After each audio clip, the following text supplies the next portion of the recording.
નમસ્કાર મિત્રો, આજના વિડીયોમાં આપણે જાણીશું કે અમાસના દિવસની દિનચર્યામાં આપણે શું શું કરવું જોઈએ. અને મિત્રો, આ કળિયુગમાં ભજન ભક્તિ અને ઉપવાસ કરવાથી જ પુણ્યની પ્રાપ્તિ થાય છે. તો મિત્રો, આજનો વિડીયો તમારા માટે ખૂબ જ લાભદાયક બનવાનો છે.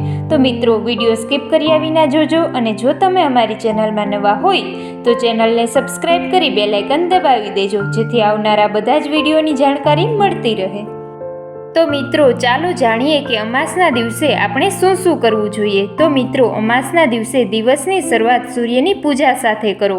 તાંબાના વાસણમાંથી સૂર્યને જળ અર્પિત કરો અને ઓમ સૂર્યાય નમઃ મંત્રનો જાપ કરો. સૂર્ય પૂજા પછી ઘરના મંદિરમાં ગણેશજીની પૂજા કરો અને ભગવાન ગણેશને જળ અને દૂધથી અભિષેક કરો. ભગવાનને દૂર્વા ચડાવો અને લાડુની પ્રસાદી ધરાવો. અગરબત્તી પ્રગટાવીને આરતી કરો.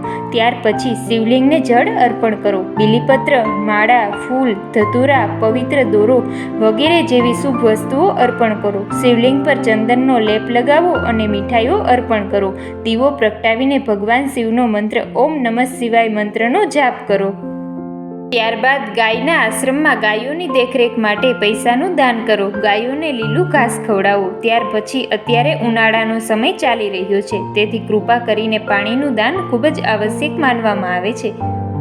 અને મિત્રો, આ દિવસે કોઈ ભૂખ્યા માણસને અન્નનું દાન શ્રેષ્ઠ માનવામાં આવે છે, માટે યથાશક્તિ મુજબ અન્નદાન અવશ્ય કરવું. તો મિત્રો, આવી રીતે પૂર્ણ શ્રદ્ધાથી કરેલ દાન વ્યક્તિને સમાજમાં એક ઉચ્ચ પ્રતિષ્ઠા પ્રાપ્ત કરાવી શકે છે.